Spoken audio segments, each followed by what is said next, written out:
नमस्ते वर्धमानाय निर्दोतकलिलात्मने स्वालोकानां त्रिलोकानां यद्विद्यादर्पणायते।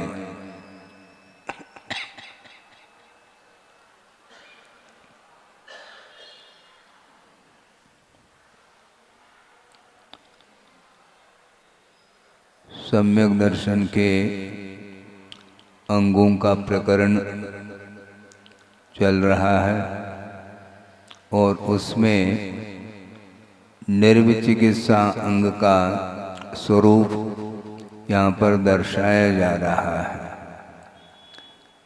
हम बिना भूमिका के इस श्लोक को प्रारंभ कर रहे हैं। स्वभावतो शुचो काये रत्नत्रय पवित्रते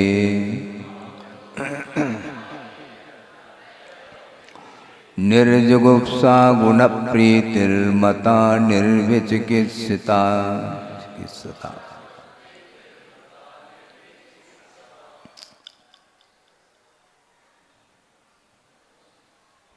विचिकित्सा का अर्थ है ग्लानि, घृणा जिसको बोलते हैं। क्या कहा? विचिकित्सा का अर्थ ग्लानि हुआ करती है। और किस वस्तु को लेकर के ग्लानि होती है? दुर्गंधित कोई भी पदार्थ देखने में आ जाता है और उसकी दुर्गंध जो है चारों ओर फैली है, तो वह नासिका के माध्यम से उस ग्लानि को जीत नहीं पाता, इसलिए वह नाक को बंद कर देता है। दुर्गंधित वस्तु उसको इष्ट नहीं है। और सुगंधित कोई पदार्थ हो और उसकी सुगंधी चारों ओर यदि फैली है, तो वह उसको क्या करता है? सामान्य रूप से सूंघता नहीं। सूंघने में आना अलग है और विशेष रूप से सूंघने का भाव रखना, इसमें अंतर आता है। जबकि पौद्गलिक वस्तु दोनों हैं, जो घृणास्पद वस्तु है और एक और कोई भी सुगंधित वस्तु है, दोनों वस्तु की दृष्टि से एक होते हुए भी ये इष्टानिष्ट की परिकल्पना इसकी बनी रहती है। जबकि इस प्रकार की दृष्टि रखने से विचिकित्सा अर्थात ग्लानि होने के कारण उसके प्रति घृणा का भाव जागृत होता है। तो यहाँ पर विचिकित्सा का अर्थ घृणा है और विचिकित्सा अर्थात ग्लानि का अभाव सो निर्विचिकित्सा बोलते हैं। किसमें करना है ग्लानि का अभाव? तो बताया जा रहा है, यह जो शरीर है, औदारिक शरीर को लेकर के कथन है, क्योंकि वैकृत शरीर में देवों का जो दिव्य शरीर होता है वह दुर्गंधित नहीं होता, वह सुगंधित होता है। नारकियों का शरीर भी वैकृत होते हुए भी वहाँ पर औदारिक शरीर में जो सप्त धातु से निर्मित औदारिक शरीर है, इसमें जो दुर्गंधी आती है, इससे भी कई गुनी वह दुर्गंधी कहाँ पर? नारकियों के शरीर से वह फूटती रहती है। किंतु जो देवों का शरीर है वह दुर्गंधित नहीं है, तो उसको लेकर के घृणा का कोई प्रश्न ही नहीं उठता। किंतु जो औदारिक शरीर है वह सप्तधातुमय होने के कारण उसमें 9 द्वार है और वह मल झरता रहता है, उसको देखते हुए भी और वह सूंघने में आने के उपरांत भी उसके प्रति ग्लानि नहीं करना, ये कहा जा रहा है। स्वभावतः अशुचौ कायै। काय अर्थात शरीर जो है वह स्वभाव से ही अपवित्र है। बल्कि अपवित्र पदार्थ से ही उसकी रचना हुई है, इसलिए वह प्रकृति से ही, स्वभाव का अर्थ क्या, प्रकृति, वह नेचर से ही वह अपवित्र वस्तुओं से निर्मित होने से 9 द्वार से मल झरता रहता है। ऐसे शरीर में ग्लानि नहीं करना। क्यों? रत्नत्रय पवित्रते, रत्नत्रय के माध्यम से शरीर में पवित्रता आती है। इसको ध्यान रखना चाहिए। गंधोदक लेते हैं, क्यों लेते हैं? निर्मलम निर्मलीकरणम पवित्रम पापनाशनम श्री जनगंधोदकम, और हाँ जिन बंदे अष्टकर्म विनाशनम, ऐसा कहा है? शरीर से ही वह स्पर्शित जल है। भगवान का शरीर अथवा गुरु का शरीर, यानी श्रमणों का शरीर, उससे स्पर्शित जो जल है वह पाप को नष्ट करने में सक्षम है, ऐसा कहा है। बात को समझ में नहीं आती महाराज, क्योंकि जीवन के आदि से लेकर के अंत तक वही शरीर बना रहता है और 9 द्वार से जो है मल झर रहा है। ऐसे स्थिति में वह शरीर पवित्र कैसा हो सकता है? गंधोदक लेने की बात कर रहे हैं आप? हाँ, हम नहीं कर रहे हैं, क्योंकि वह गंधोदक इसलिए पवित्र माना जाता है, रत्नत्रय से वह विभूषित शरीर है।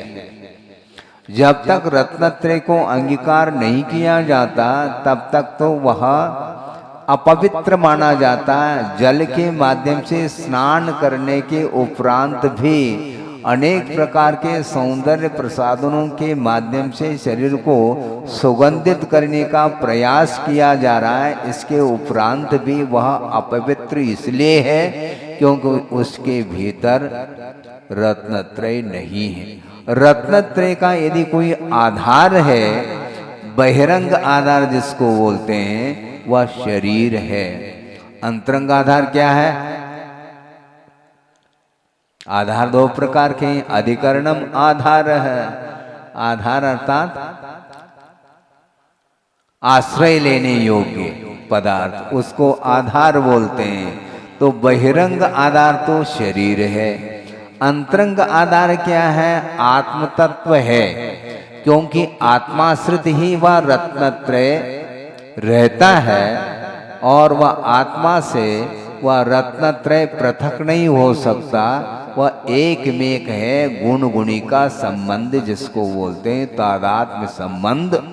इसलिए आत्मा के भीतर रत्नत्रय विद्यमान होने के कारण और उस आत्म तत्व का बहिरंग आधार ये शरीर है, और शरीर के बिना रत्नत्रय की आराधना संभव नहीं। इसलिए रत्नत्रय से विभूषित होने के कारण शरीर में पूजता आ जाती है, पवित्रते, ऐसा कहा। रत्नत्रय पवित्रते पूजते, रत्नत्रय के माध्यम से वो शरीर में पवित्रता आती है।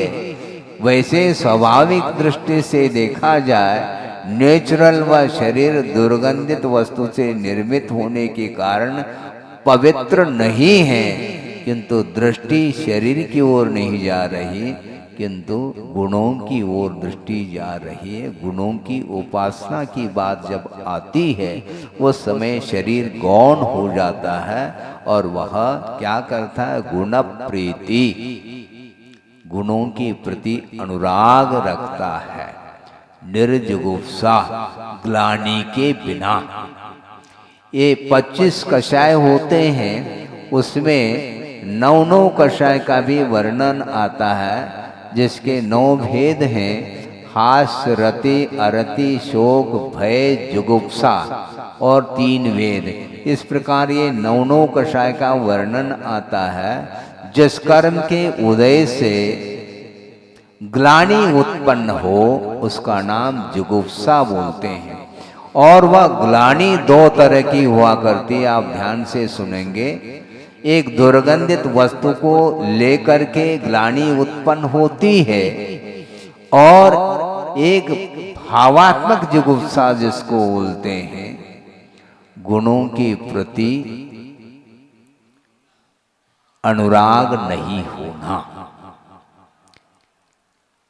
पूज्यपाद स्वामी ने इस विषय को बहुत व्यवस्थित ढंग से रखा है सर्वार्थ सिद्धि में कि जुगुप्सा किसको बोलते हैं।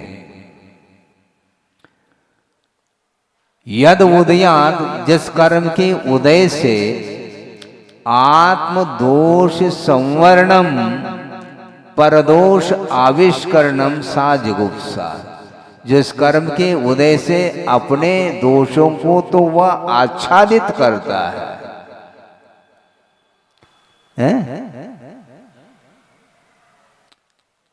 आत्म दोष संवरणम, अपने दोषों को वह आवरणित अर्थात आच्छादित करता है और दूसरे के दोषों को उद्घाटित करता है। इसको बोलते हैं जुगुप्सा, और इसी का नाम ग्लानि बोलते हैं। गुणी व्यक्ति को देख करके कभी भी ग्लानि नहीं होनी चाहिए। ये ग्लानि क्यों होती है? गुण नहीं चाहते हैं क्या? गुणों की उपासना नहीं करना चाहते? गुण आपके लिए अभिष्ट नहीं है क्या? अभिष्ट तो है महाराज, किंतु दूसरे के गुण रुचते नहीं, ईर्ष्या चालू हो गई है? दूसरे के गुण, अपने अंदर राय बराबर भी गुण हो तो उसको प्रदर्शित करने का भाव आता है, अपने आप को हाईलाइट करने का भाव उसके अंदर आता है। किंतु जिसके अंदर रत्नत्रय के माध्यम से गुण भरे हुए हैं, इसके उपरांत भी वो देखा नहीं जाता, क्योंकि ये आदत पड़ चुकी है संसारी प्राणी की। अपने आत्मा की तो प्रशंसा करने के लिए खड़ा हो जाता है और दूसरे के गुणों को देखना वो पसंद नहीं करता, बल्कि उसकी निंदा और करना प्रारंभ करता है। दूसरे के अंदर दोष नहीं होते हुए भी उसको प्रकट करने का जो भाव है, यह भी अवर्णवाद ही माना जाता है। अवर्णवाद का प्रकरण आया है तत्व सूत्र के 6ठे अध्याय में, वह 10 लक्षण पर्व में उसका विषय रखा जाता है। केवल प्रासंगिक इतना कहना चाहता हूँ कि केवली श्रुत, संग, धर्म और चतुर्निकाय के देव, इनका अवर्णवाद करना। अवर्णवाद का अर्थ है कि गुणेशु महत्सु, जो महान गुणवान हैं उनमें दोष नहीं होते हुए भी उसको प्रकट करने का भाव, यह अवर्णवाद माना जाता है। इसलिए अपने को अवर्णवाद से बचना चाहिए। संवाद करो, गुणों की आराधना करने का भाव जागृत करो। अपने भीतर गुण है ही नहीं, अनंत काल से अपनी आत्मा गुणों से नहीं, दोषों से वह आत्म तत्व भरा हुआ है। इसके उपरांत भी दोष के प्रति तो अनुराग और गुणों के प्रति घृणा, ये विपरीत चाल है संसारी प्राणी की। हाँ।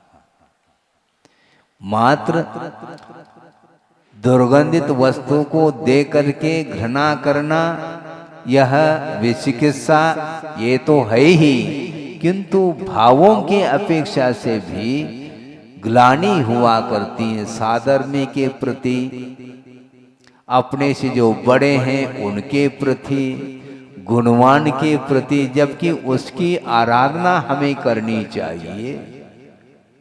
गुण नहीं मिल पा रहे हैं, गुण बाहर से नहीं आते हैं, गुण गुणों का आविर्भाव अपने भीतर से ही हुआ करता है। देव गुरु शास्त्र की उपासना करने से दोषों का अभाव होता है और सारे सारे गुण प्रकट होते हैं। किंतु उपासना की बात की है, स्वयं की उपासना होती तो फिर भी ठीक था। दूसरे की उपासना की बात कर रहे हैं, दूसरे के विनय करने की बात कर रहे हैं। हम दूसरे का कैसा करें? अपने लिए तो हम हाथ जोड़ सकते हैं, स्वयं के लिए, दूसरे के लिए हाथ दिखा सकते हैं। हाथ जोड़ना और हाथ दिखाना अंतर है। हाथ दिखाने का अर्थ क्या?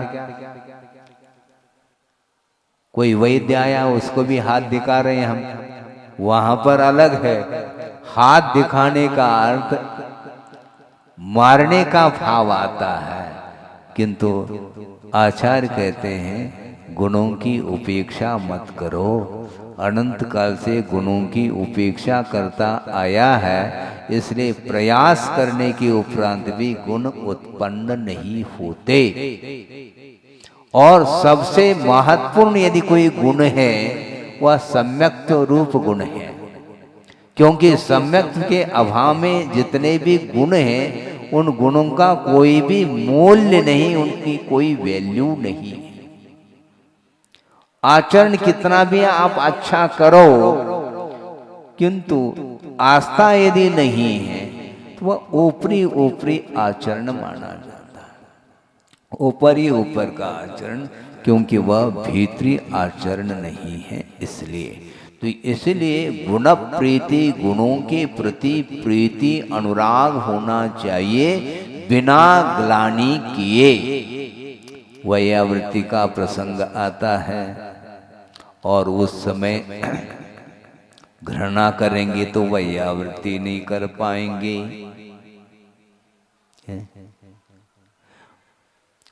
बड़ी विडंबना है। प्रत्येक व्यक्ति सुबह सुबह मल का विसर्जन करता है और अपने ही हाथ से उसको धोता है। होता क्या नहीं? छोटे बच्चे हो तो बात अलग है, गोद के, किंतु जो समझदार बैठे हैं उनके लिए कहा जा रहा है मल का विसर्जन करने के बाद उसका प्रक्षालन अपने हाथों से करता है। उस समय ग्लानि आती है आपको? बोलो, आती है? और दूसरे का नहीं, मतलब मल में भी मेरा तेरा चल रहा है। अब सोचो, विचार करो। माँ अपने बच्चे का पालन पोषण करती है, नहलाती है, धुलाती, मल इत्यादि को, मलमूत्र को साफ करती है, उसमें नाक नहीं मरोड़ती, किंतु दूसरे का नहीं करेंगे हम। घृणा आती है। और मान लो दूसरा क्या भी कर रहा है, उसके पीछे भी कुछ भाव छुपा हुआ है। क्या है? हम बता रहे हैं। डॉक्टर लोग भी मलमूत्र का परीक्षण करते हैं, पैथोलॉजी आप लोग बोलते हैं, करते हैं कि नहीं? परीक्षण कैसे करेंगे? ऑपरेशन करते हैं, भीतर का जो कुछ भी मलमूत्र इत्यादि है उसको साफ किया जाता है। कौन करेंगे? वो स्वयं ही करते हैं। घृणा आती उनको? नहीं। क्यों? दूसरे का है ना, दूसरे का हो अपना हो, वहां पर धन की ओर जिसकी दृष्टि जाती है ग्लानि समाप्त। अब क्या है? केवल मानसिकता है, मानसिकता है। वित्त के पीछे सब कुछ सहन करने के लिए वह तैयार हो जाता है। उस समय भी वही गंध आ रही है, उसी नाक में वह गंध चली जा रही है, उसमें वह नाक मरोड़ता नहीं है, क्योंकि नाक मरोड़ेंगे तो वित्त नहीं आ पाएगा। तो उस समय परीक्षण करता, गंध लेता है, ध्यान रखो, सूंघता है, देखता है, परीक्षण करता है, इसके बाद भी उसमें ग्लानि नहीं। इसका अर्थ ग्लानि को जीत लिया है, ऐसा नहीं। यहाँ पर जीतने की बात कर रहे हैं, बिना किसी स्वार्थ भाव के। रत्नत्रय एकमात्र दृष्टि में हो, वह समय शरीर गौण हो जाता है, क्योंकि श्रमण बनने के बाद अब वो श्रमण लोग शरीर को साफ सुथरा नहीं रखते। स्नान व्रत है, जानते हैं आप, 28 मूल गुण में एक स्नान व्रत रखा है। वो कभी भी मुनि महाराज स्नान नहीं करते, किंतु मलानी का विसर्जन करने के बाद वह शुद्धिकरण के अपेक्षा से हाथ पैर धो लेते हैं, इतना ही होता है। किंतु शरीर उनका मटमेला हो चुका है, धूल दूषित है, किट लगा हुआ है। इसके उपरांत भी उसको साफ करने का भाव नहीं है। मल परिषय विजय ऐसा कहा है। स्नान नहीं करेंगे, गर्मी आने में पसीना, और उसमें पसीना आने के उपरांत जो है शरीर में धूलिकण आकर के चिपक जाते हैं। इसके उपरांत भी उसको साफ इसलिए नहीं करते, जल का एक जीवों की विराधना से बचना है। गृहस्थ बचता है, गृहस्थ कैसा बचेगा महाराज? वो तो स्नान करता है, करना है, लेकिन कितनी बार करता है भगवान मालिक है। स्नान करने के उपरांत भी तत्काल पसीना फिर आ जाता है, गर्मी के कारण पुनः वह नल के नीचे चला जाता है, डुबकी लगाता है। ये सारा सारा बाल्टी बाल्टी और बावड़ी में इस बॉडी को भेज देता है, भेजता है कि नहीं? डुबकी लगाता है और वह शांति का अनुभव करता है, शुद्ध करता है। संभव नहीं, शुद्ध हो नहीं सकता। जो अपवित्र स्वभाव से है उसको पवित्र बनाया कैसा जा सकता है? कर्पूर कुंकुमा गुरु मृगमद हरिचंदनादि वस्तूनि भव्यान्यपि संसर्गात मलिनयति कलेवरम नृणाम, ऐसा कहा। इस मनुष्य का जो कलेवर अर्थात शरीर है, वह क्या कर देता है? शरीर सुगंधित पदार्थ को वो मलिन कर देता है। कर्पूर है, कुमकुम है, चंदन है, आदि आदि बहुत सारे सुगंधित पदार्थ हैं जिसका लेप किया जाता है शरीर के ऊपर। इसके उपरांत भी वह शरीर इतना अपवित्र है, सुगंधित पदार्थ को भी वह मलिन कर देता है। किसका शरीर है? देवों का नहीं, नृणाम मनुष्य का जो शरीर है उसकी बात की जा रही है। इसलिए शरीर के स्वभाव के बारे में चिंतन करने वाला वह श्रमण हुआ करता है, वह हमेशा वैराग्यशील रहता है, क्योंकि जगत और शरीर के चिंतन करने से ही वह संसार से भीति भी उत्पन्न होती है और शरीर के प्रति निरहिता हो जाती है। यह अपवित्र शरीर है, इसको संभालने की क्या आवश्यकता है? इसको संभाला जाएगा केवल रत्नत्रय के पालन करने के अपेक्षा से इसकी रक्षा की बात आती है, किंतु इसको श्रृंगारित करने की बात नहीं आती। किंतु गृहस्थ हमेशा उसी में लगा हुआ है। सुबह होते ही स्नानादि से निवृत्त होकर के और वह क्या करता है? आत्मा का अवलोकन कर रहा है। क्या? शरीर का अवलोकन करता है। किसमें? आईने में। हाँ। और अपने बाल साफ कर लेता है, तेल आदि सुगंधित लगा लेता है और कंघी के माध्यम से, कंघी बोलते हैं, उसके माध्यम से वह बालों को संवार देता है, शेप देता है। अपने आप है क्या? सम्यक दर्शन के आदि की चर्चा तो बहुत करते हैं, आप करो, कोई बाधा नहीं, किंतु आपके जो बाल में जो शेप आया है वह ऑटोमेटिक आया है क्या? क्या आपने किया है? क्यों किया? क्या वो बाल दिख रहे हैं आपको? सिर के बाल आपको स्वयं को दिख रहे हैं? नहीं दिख रहे हैं, किंतु महाराज दूसरा देखेगा तो उसको अच्छा लगना चाहिए। परस्परोपद्रव जीवाना, एक दूसरे के प्रति हमारा सिर वो देखे, उनका सिर मैं देखूं, मतलब परस्पर में एक दूसरे को आकर्षित करने का ये भाव है। इसमें कोई आलोचना की बात ही नहीं, ये क्लियर है, यथार्थता यही बात है क्या नहीं? सफेद हो गए तो भिन्न भिन्न कलर के बना लेते हैं,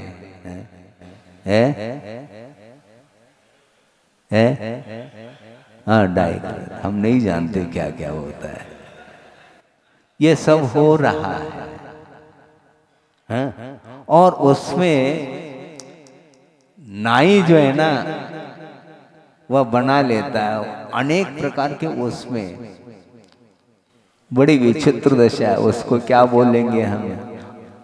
हाँ यही क्योंकि मोबाइल में वही देखने में आता है, कोई नया और कोई स्टाइल आ गए तो बस उसका अनुकरण करना है, ये सब चलता है।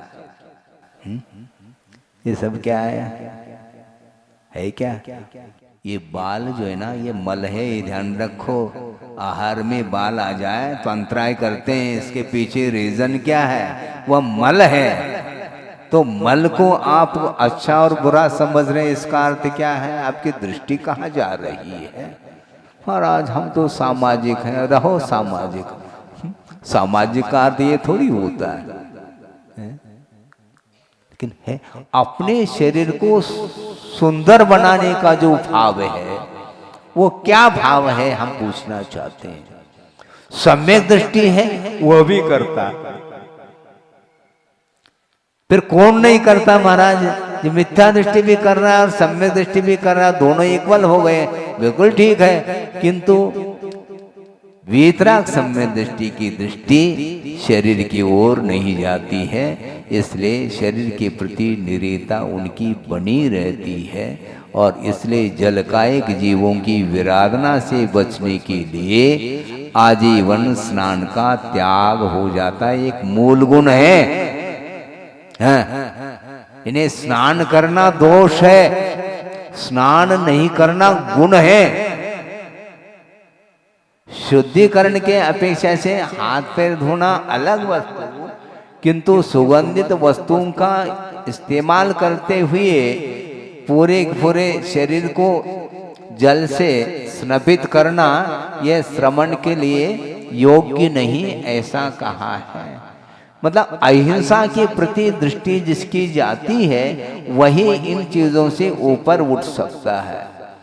और दूसरी बात यह है, प्रसंग है इसलिए कह रहा हूं कि स्वशरीर संस्कार त्यागा पंच आ गया। क्या है ये? ब्रह्मचर्य व्रत की भावना में ये प्रसंग आया है। अपने ब्रह्मचर्य व्रत को निर्दोष पालन करना चाहो तो अपने शरीर को संस्कारित नहीं करना चाहिए। कोई गृहस्थ ब्रह्मचारी है, व्रती है, वह स्नान आदि भले कर ले, किंतु वह संस्कारित नहीं करता। संस्कारित करने से वेद कर्म की उदीर्णा होती है। हाँ, वस्त्राभूषण के माध्यम से अपने आप के शरीर को श्रृंगारित करते हैं, अलंकृत करते हैं, तो उसके माध्यम से आकर्षण और बढ़ता चला जाता है, तो वासना की उदीर्णा होती है। इसलिए सिंपल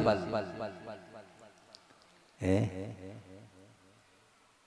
पसंद नहीं आता, यही तो है। गुण पसंद नहीं आता संसारी प्राणी को, दोष ही अच्छे लगते हैं, क्योंकि स्नान नहीं करने रूप एक गुण कहा है, क्योंकि उसके माध्यम से अहिंसा धर्म की रक्षा हो रही है। तो अहिंसा धर्म गुणात्मक है क्या दोषात्मक है? अहिंसा धर्म जो है ना, ये गुणात्मक है, गुणमय है, वो धर्म है, और हिंसा अधर्म है। इसलिए अधर्म की उपासना श्रवण कभी भी नहीं कर सकता, इसलिए शरीर के प्रति उनकी दृष्टि नहीं जाती। इसलिए इसी प्रकार गृहस्थ की भी दृष्टि उस मुनि महाराज को देख करके कभी भी ग्लानि नहीं होनी चाहिए। वैयावृत्ति करेंगे तो कैसे करेंगे? क्या करेंगे आप? उसको क्या बोलते हैं? पहन लेते हैं ना, ग्लव्स। ऐसे करेंगे क्या? मुनि महाराज एक दूसरे के वैयावृत्ति करेंगे तो ग्लव्स पहनोगे? क्या करोगे बताओ? नहीं, क्योंकि वस्तुतः देखा जाए वह भी एक पौद्गलिक परिणति है, क्योंकि वह पदार्थगत ही वह गुण है, एक सुगंध के रूप में और दुर्गंध के रूप में उससे प्रभावित नहीं होते हुए अपने को वैयावृत्ति सेवा अधिक की जाती है और करना चाहिए, ये कहा गया है। इसलिए जुगुप्सा अर्थात ग्लानि नहीं होनी चाहिए। किंतु ये दुर्गंधित वस्तु को लेकर के जो ग्लानि होती है वह द्रव्यात्मक ग्लानि मानी जाती है, किंतु गुणों के प्रति घृणा का भाव आना यह भाव जुगुप्सा मानी जाती है। गुणों की उपासना करना चाहता है तो वह हमेशा गुणों को देख करके विनीत भाव रखता है, आदर भाव रखता है, उसके प्रति भक्ति का और अनुराग का भाव उमड़ करके आ जाता है, आना चाहिए, ये कहा गया है। इसी अंग के प्रसंग में कथा आई है। किसकी कथा है वो? उद्दायन राजा है और उसकी रानी का नाम प्रभावती है। सोचो विचार करो, एक बार स्वर्ग में सभा में इंद्र की सभा है और वहां पर सौधर्म इंद्र ने निर्विचिकित्सा अंग को पालन करने वाला कौन होता है, कैसा होता है, उसकी प्रशंसा उन्होंने की है और उद्दायन राजा को उन्होंने रखा है, जो कि निर्विचिकित्सा अंग में प्रसिद्धि को पाया है। इसको सुन करके एक सामान्य कोई देव था, वासव नाम का देव, वह परीक्षा करने के लिए आ गया। किसकी? उद्दायन राजा की। कैसे आता है वो देव? विक्रिया के माध्यम से मुनि का रूप लेकर के आया है और आहार चर्या के लिए इस मुद्रा में आया है। तो उद्दायन राजा और उसकी पत्नी दोनों ने उसका पड़गान किया, पड़गान करके ले गए वो। किंतु वह विक्रिया के माध्यम से जो मुनि बना है वह देव, किंतु शरीर को इतना कुष्ठ, जो रोग होता है गलित कुष्ठ जिसको बोलते हैं, इस प्रकार शरीर से वह दुर्गंधी फूट रही है और पड़गान करके ले गए हैं और आहार पूरा का पूरा संपन्न हो जाता है विधिवत। इसके उपरांत वह वमन कर लेता है उन दोनों के ऊपर। सारे के सारे परिवार के लोग भाग गए उस दुर्गंधित वस्तु को देख करके, उस वमन को देख करके, किंतु दोनों ने बड़े शांति के साथ, और भीतर यह भाव आ रहा है, हे भगवान, हमने ऐसे कौन सा पदार्थ इनको खिलाया है, आहार में दे दिया, जिसके कारण वमन हो गया है, पीड़ा का अनुभव कर रहे हैं वो।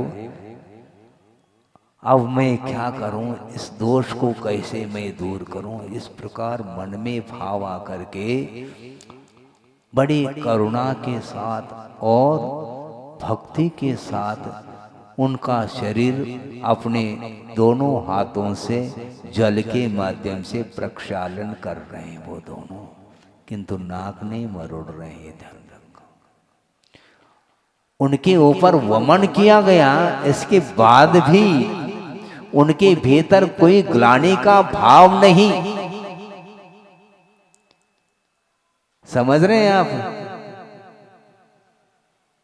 वर्णन करना बहुत आसान है, प्रैक्टिकल रूप होना चाहिए। इसी को बोलते हैं सक्रिय सम्यक दर्शन। अवसर आ जाए तो सब भाग जाएंगे। मन में तक ग्लानि नहीं होना ये बहुत बड़ी साधना मानी जाती है। अविरत अवस्था में भी उस राजा के मन में और उसके रानी के मन में ग्लानि का भाव नहीं आया, बल्कि पश्चाताप का भाव आया कि हमने कौन से ऐसे आहार में वस्तु दिए जिसके माध्यम से वमन हो गया है। और इस प्रकार वह शांति के साथ उसको दूर किया और उस समय पुनः वह अपने माया को समेट करके वह उसके सामने देव पर्याय को दिखाया और उसकी प्रशंसा की। हाँ, धन्य है तुम्हारा जीवन, धन्य है तुम्हारा निर्विचिकित्सा अंग। इस प्रकार कह करके वो चले गए और इसके उपरांत वो उद्दायन राजा दीक्षित होकर के तप के माध्यम से मोक्ष चले गए। मोक्ष कहते ही बहुत अच्छा लगता है, लेकिन श्रम देखो कितना करना पड़ता है। गृहस्थ अवस्था में भी ग्लानि का भाव जागृत नहीं हुआ। इसी को बोलते हैं वैयावृत्ति सेवा। हाँ, दानम वैयावृत्यम, दान को भी वैयावृत्ति के अंतर्गत लिया गया है। औषधि दान भी है, आहार दान भी है और आश्रय दान भी है। अनेक प्रकार के दान होते हैं उपकरण की अपेक्षा से। तो इस प्रकार उन्होंने अपना परिचय दिया है। निर्विचिकित्सा अंग का पालन इस प्रकार इस ढंग से किया जाता है और करना चाहिए। और उनकी पत्नी भी तप करके कहाँ पर पहुंच गई? देव पर्याय को प्राप्त कर लिया, देवी नहीं बनी। हाँ, देव पर्याय को स्त्रीलिंग छेदन। हाँ, क्यों? सम्यक दर्शन जिसके पास रहता है वह कभी भी स्त्री पर्याय को प्राप्त नहीं कर सकता। ये क्लियर है। हाँ, स्त्रीलिंग छेदन कैसा होता है महाराज? ऐसा होता है, करना चाहो? हाँ, खेल नहीं है बहुत। क्योंकि जिन परिणामों के माध्यम से स्त्री वेद आदि का बंध होता है, उस प्रकार के परिणामों से अपने आप को बचाने का पुरुषार्थ करना चाहिए। हाँ, सर्वार सिद्धि का अवलोकन किया, कुछ दिन पूर्व की बात है। वहाँ पर स्त्री वेद के बंध के लिए उन्होंने 2-3 कारण बताए गए हैं। उसमें अति संधान परायता और अलीक अविधायता, यानी झूठ बोलने की आदत। हाँ, समझ रहे हैं आप? महाराज हम क्या करेंगे? जब भी आप बैठ जाते हैं हमें परेशानी होती है, क्योंकि इस प्रकार के आप विषय देते हैं तो बचना मुश्किल हो रहा। बचना चाहो तो बचो, क्योंकि आगम की बात कही जा रही है। अलीक अविदायिता, झूठ बोलने की आदत स्वभाव बन गया है। तो इसके माध्यम से भी स्त्री वेद का आश्रय होता है, ऐसा कहा है। यथाजात बोलने का, यथाजात का अर्थ जैसा भीतर भाव है ऐसा बोलेंगे तो वह सत्य माना जाता है। और सत्य बोलने वाला व्यक्ति कभी भी स्त्री वेद का बंध नहीं कर सकता। और बढ़ा हुआ राग वह भी जो है स्त्री वेद के आश्रव के लिए कारण है, इसलिए स्वशरीर संस्कार त्यागा ऐसा कहा। अपने शरीर को संस्कारित करता है, राग को बढ़ाता है, वासना को बढ़ाता है, अनेक प्रकार के सौंदर्य प्रसाधनों के माध्यम से शरीर को संस्कारित करता है और अनेक प्रकार के जो पोषक तत्व है शरीर को पुष्ट बनाने वाले उस प्रकार के वस्तुओं का सेवन करता है, तो निश्चित रूप से वासना की उदीरना होती है और राग के अत्यधिक मात्रा में राग होने के कारण वह स्त्री वेद का बंद करता है, ये कहा गया है। इसलिए अपने को इस प्रकार के परिणामों से बचना चाहिए। बैठे बैठे कुछ भाव देखने में नहीं आते किंतु परिणाम होते चले जाते हैं, नहीं होना चाहिए, ये कहा जा रहा है। बनती कोशिश पुरुषार्थ के माध्यम से उसको कम करने का प्रयास करना चाहिए। पूर्णतः आप लोग वीतरागी नहीं बन सकेंगे, क्लियर है, किंतु राग की अधिकता ठीक नहीं। यदि उत्थान करना चाहते हैं, आत्मा का विकास करना चाहते हैं, तो इन अंगों का पालन हृदय से कर लेना चाहिए। निर्विचिकित्सा इसी को बोलते हैं, सक्रिय सम्यक दर्शन इसी को बोलते हैं। प्रयोग, अब यहाँ पर कोई प्रयोग करने में आ नहीं रहा। अब जिस समय वह दुर्गंधित वस्तु देखने में आ गई, उस समय यदि नाक मरोड़ रहे हैं तो वह निर्विचिका सा अंग भी मलिन होगा। हाँ? कितना कठिन है देखो, बहुत कठिन है। इसलिए पूरी तरह से वीतराग भाव को जागृत करने के लिए इस मोक्ष पथ पर आरूढ़ हो रहे हैं श्रमण लोग, और अपने सम्यक दर्शन को, अपने रत्नत्रय को निरंतर और उज्जवल बनाने के लिए कटिबद्ध हैं। इसी प्रकार अपने को भी करना चाहिए। एक एक अंग यदि प्रयोग के रूप में आ रहे हैं तो निश्चित रूप से वह रत्नत्रय हो तो रत्नत्रय, नहीं है तो यदि मान लो खाली भी यदि सम्यक दर्शन है, चारित्र के अभाव में भी, उसके माध्यम से भी बहुत कुछ विकास हो सकता है, होता है। और वह अविरत दशा में भी उद्दायन राजा ने मुनि महाराज की सेवा वैयावृत्ति की और उसके फलस्वरूप आगे जा करके तप को अंगीकार करके मोक्ष को प्राप्त हुए हैं। इसलिए मोक्ष को प्राप्त करने का लक्ष्य जिसका हो जाता है, वह अपने निधि को कभी भी वह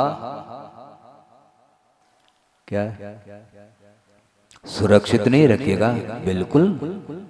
कौन सी निधि है? धन आदिक नहीं है, धर्म रत्नत्रय, इसको रत्न कहा है।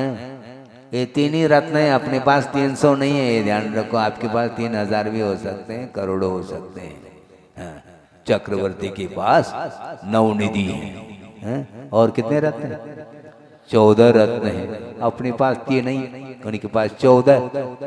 संख्या किसकी ज्यादा है? चक्रवर्ती के पास 14 है महाराज, आपके पास 3 नहीं है।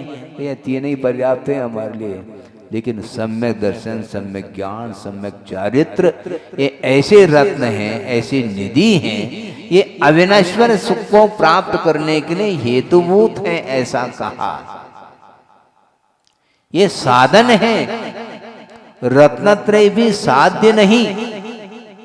क्या कहा जा रहा है? साध्य तो मुक्ति है, मोक्ष है, और वह मोक्ष जो प्राप्त होगा, मंजिल जो मिलेगा, वह मार्ग के बिना नहीं मिल सकता।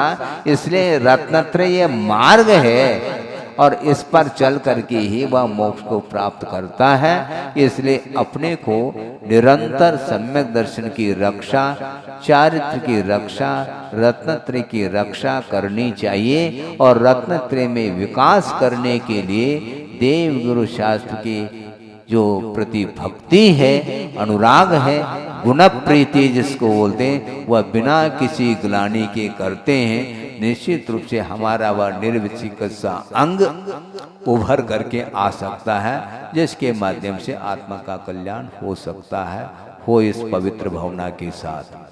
बोधि समाधि परिणाम शुद्धि स्वात्मोपलब्धि शिव शोक सिद्धि चिंतामणिम चिंतित वस्तुदाने त्वां वंद मानस्य ममास्तु देवी। परम पूज्य आचार्य गुरुवर श्री विद्यासागर जी मुनि महाराज की जय।